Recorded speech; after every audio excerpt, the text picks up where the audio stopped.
Chapter 18, The First Peace Conference. You know, I couldn't fall asleep. It was kind of like waiting for a bomb to go off. I watched the seconds and minutes flip down on my digital clock radio. At 2:58 on my clock, I heard the alarm clock go off in Grandpa's room up downstairs. It sounded like an angry bee buzzing, and it kept buzzing for about a minute. Then I heard Grandpa get out of bed, and the alarm stopped. Almost holding my breath, I waited. Now Grandpa would find the note. Then what would he do? Ignore me again? I heard the sounds of Grandpa's door opening. Was he coming up here? Yes. Now I could hear the creaking of the wooden stairs as his slippered feet came slow and limping upstairs. I got down under the covers and pretended to be asleep. My door opened. I heard Grandpa come across and stand across to my bed. Pete, he whispered. I kind of groaned a little, like I was asleep and having a dream. Grandpa sat down on the edge of the bed.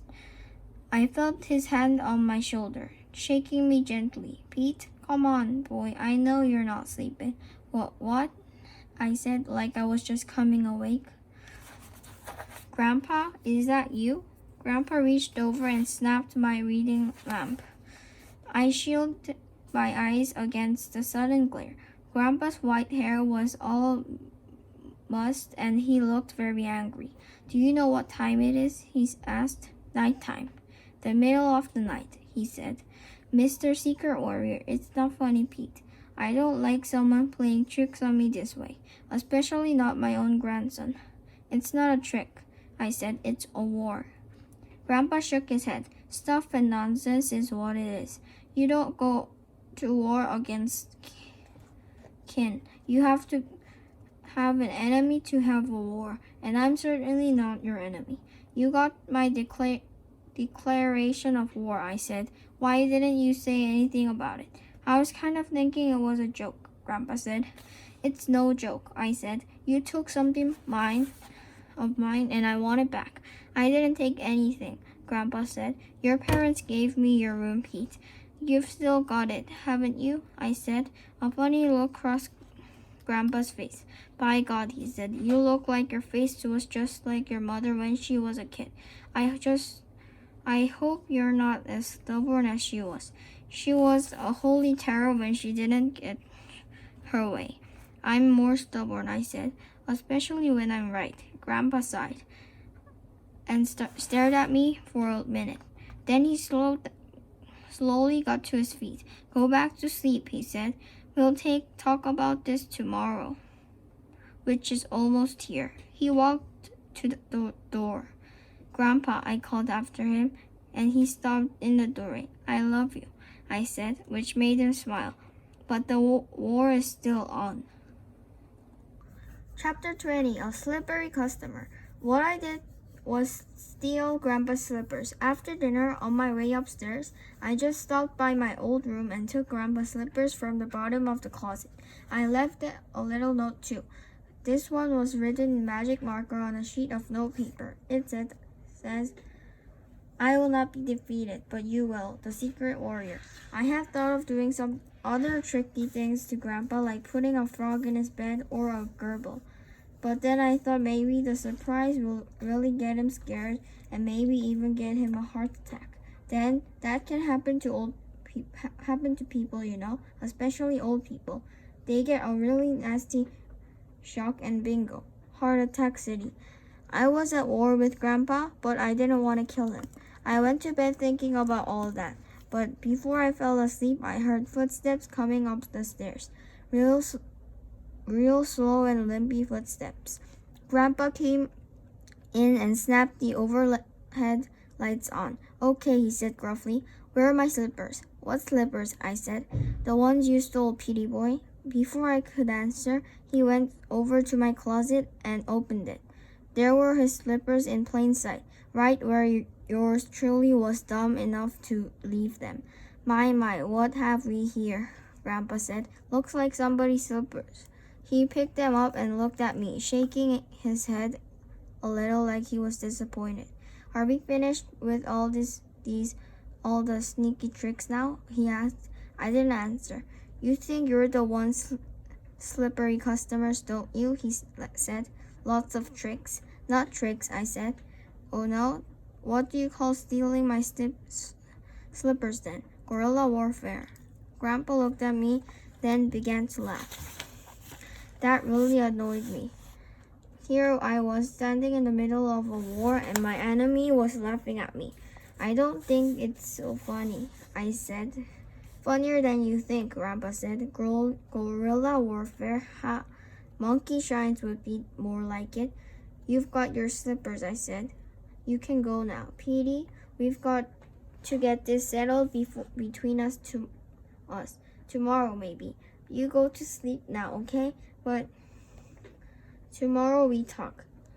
He leaned over my bed and gave me a dry kiss on my forehead. Good night, he said. Good night, I said back to him. I wanted to say more, like I was sorry, but I didn't. A war is a war. I thought that, and it does not end until one party surrenders. Guerrilla warfare, he said on the way out of my room. When he closed the door, he was chuckling to himself. It was then I began to think that I would probably lose the war. Grandpa was so nice, he would just ignore everything I did. And in the end, he would stay in my room and I'd be stuck up here forever. Some war this is, I thought. My enemy just kissed me good night. Chapter 21, Strategy and Supplies. That's very revealing, Steve was actually saying as we walked to the store. He actually kissed you. Yes, I said. It's psychological warfare, Steve said, and very clever of him. He's messing with your mind, Willie said. We were on our way to Dealtown, the store where we always bought school supplies. Steve needed more pens, index cards, and a notebook. I never knew a kid who used up so many school supplies as Steve did, or who loved school as much as he did. It was a little unnatural, but if you ask me, I mean school is okay, and besides you have to go. But I think that a few more holidays during the year wouldn't hurt anything. Steve thinks that a day without school is a rotten day. He's always reading books and taking notes on index cards. Whenever he sees a new word, he looks it up in the dictionary, writes it on the index card, and memorizes it. Grandpa is trying to out-nice you, Steve said. But he is nice, I said. There you are, Steve said. He's got you believing already. Wait a minute, I said. Something's wrong here. Yeah, you are, Billy said. It's very simple, said Steve as we entered the store. You start a war, Grandpa doesn't want to fight, so he just tries to be so darn nice to you that you'll forget the whole thing and call off the war. Isn't that it? No, I said. He's just a good, sweet man who loves me a lot. So he forgave my stealing his slippers and let me know by kissing me. That wasn't too bright, leaving his slippers in your closet, Billy said. You should have thrown them in the trash. I'd never do that, I said, or burn them.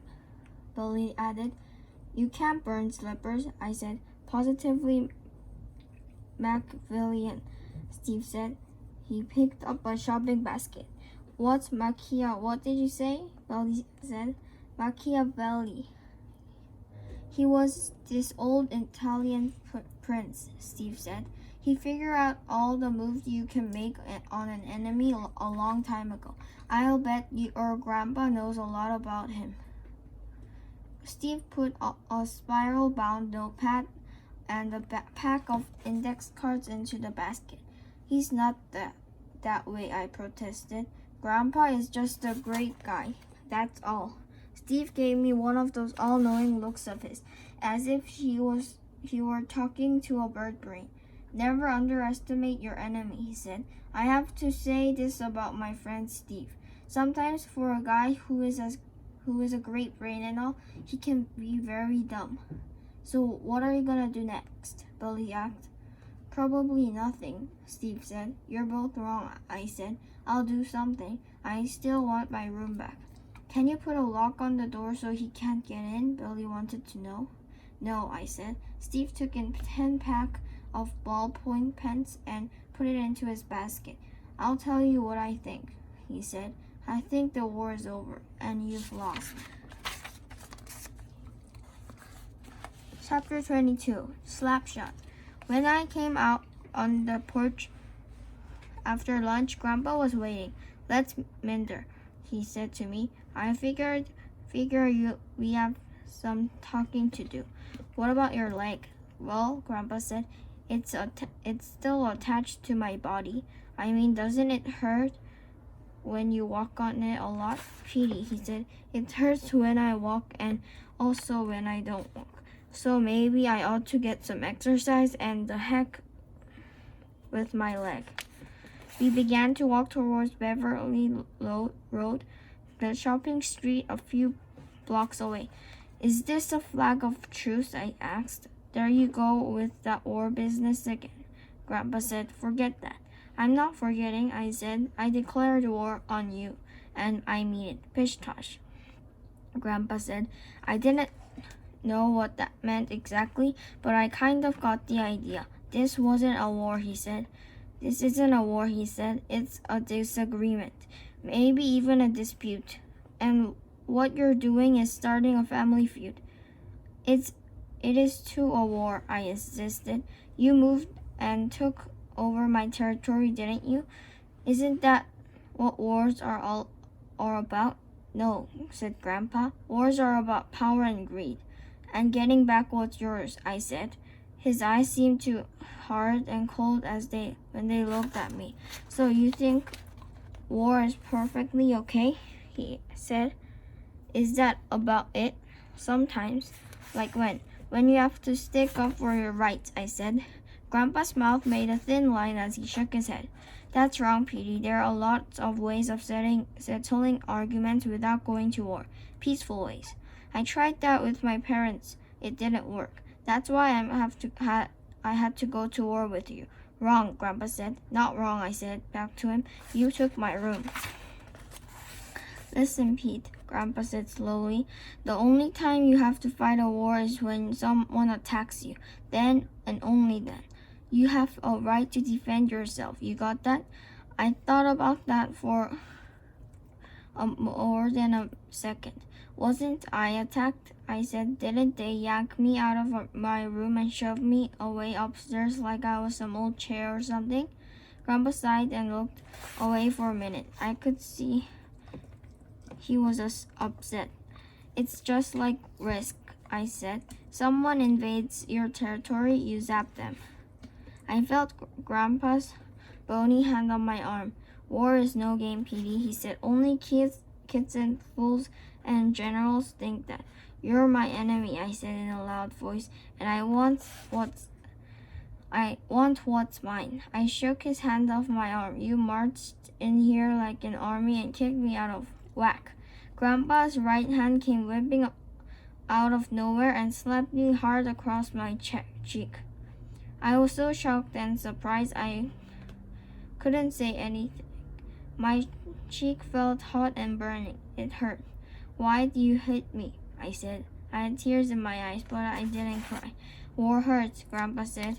War wounds and kills and causes misery. Only a fool wants war. I stared into Grandpa's brown eyes that looked so mean to me now. I won't forget this, I said. That's the idea. I really won't forgive it either. For from now on, we're really at war.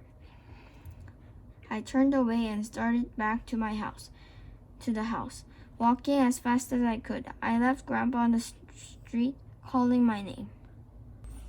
Chapter 23, Time Out for Jenny. Well, now we had a real war going, and I didn't like it one little bit. I'm really not too good at being mad at someone. My mom says I have a good heart and I never hold a grudge. This is true. Even in the past, when my parents or Jenny did something that ticked me off, I always forgot about it the next day. I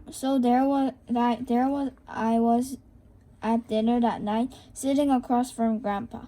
And I really wanted to hate him for slapping me, but I couldn't. I mean, he was my grandfather, for heaven's sake. He was old and alone, and his leg hurt him. I would have to be mean as Darth Vader to hate him. Grandpa was really lively at dinner. He even told a couple of jokes nobody had heard before. He smiled and talked to me too, but I couldn't tell if he really meant it or not. Was this the same man who had slapped me across the face only a few hours ago? I was confused. So we had a regular evening that night, in spite of the mixed feelings I had.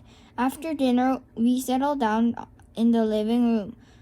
Grandpa got out his box of dominoes and played to set them up for a game with Dad.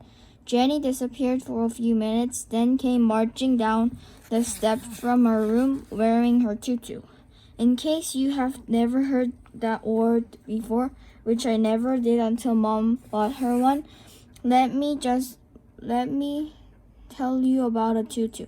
It is this little skirt that must have wires or something because it sticks out in a circle and when a girl wears it.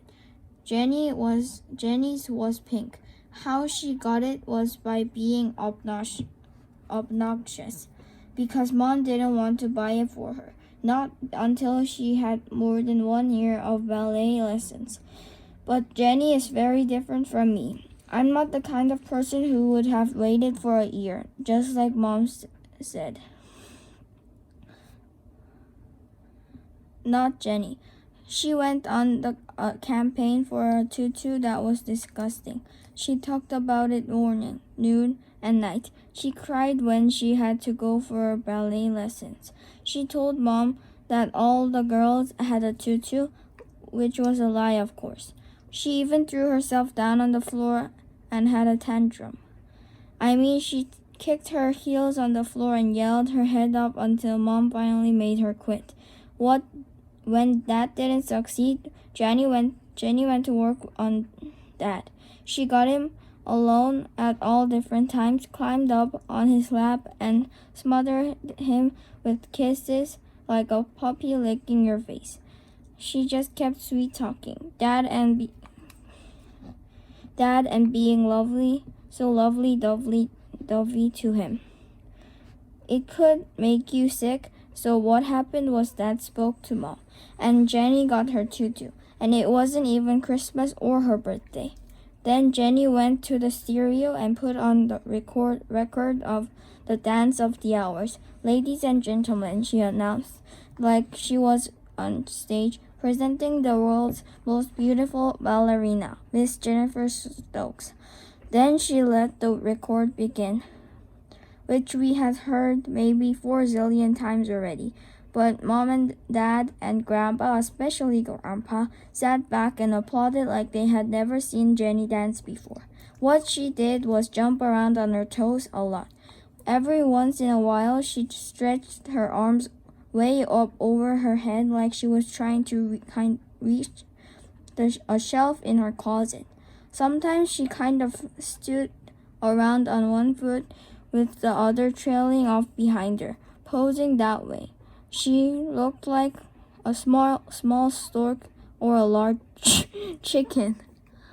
Also, she hopped. She was supposed to leap, I think. But Jenny could manage to get only a few inches off the floor.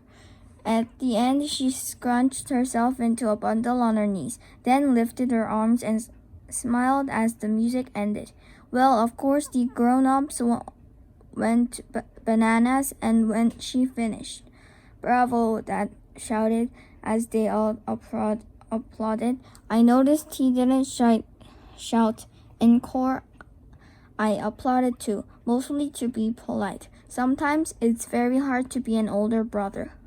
Chapter 24, A Dirty Trick. I think I was finally getting a little smarter about my war with Grandpa.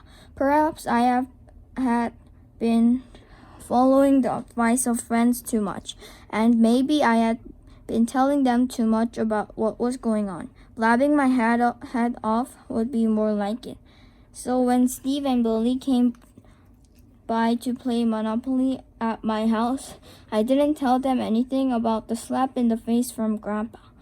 Let me tell the truth about it. I was also a little ashamed. We were all upstairs in my room, my new and horrible and totally gross room, not my old wonderful and beautiful room. So this is where they put you, Steve said, looking around. It's not an improvement. It stinks, Billy said. I'm getting used to it, I said. Any action? Billy asked. I shook my head. The war is over. Just as I predicted. You're a loser, Billy said. He was sitting on the floor on the little braided rug in front of my bed. I liked your old room better. It was more roomier, and it had more light, and it didn't have a smell. Smell? I said. What smell? Don't you smell it? Billy asked. He wrinkled his nose like a rabbit and sniffed. It smells okay, I said. Steve, you don't smell anything, do you? Steve took a breath through his nose. Yes, he said. We waited for a moment, looking at Steve, but he didn't say anything more. Yes, you do, or yes, you don't, Billy asked. I smell something, of course. My olfactory sense is working. Your olfactory what? Billy asked. I don't smell an olfactory. More like some kind of cheese. Olfactory, Steve said. Olfactory. Your nose and smelling glands. Your sense of smell. Oh, Billy said. You mean you're showing off your vocabulary again? Precisely, Steve said, grinning. Or indubitably. Or let's play Monopoly, I said before he went any further. Maybe Steve could be a pain in the neck, and sometimes he really teased Billy too much. I went to my toy cabinet and took out the Monopoly game. Steve sat down on the floor up next to Billy. I'll be the banker, I said. Of course, Billy said. Pete is always banker, Steve said, and he always wins. What does that mean? I said. Steve shrugged. Nothing, he said in a way that sounded like it meant a lot more than nothing. Can we just play for Pete's sake? Billy said. I sat down on the floor with the guys and set the game down in front of me. Then I took off the cover. Then I saw something so unbelievable. I couldn't believe it. The Monopoly board was in the box, all right, but nothing else was. There was no money, no playing pieces, no properties, no rules. All there was a folded note piece of paper. I unfolded it. It was a note, printed with a ballpoint pen. This is what it said. You can play at this game, but you can't play this game now. Down below it signed the old man.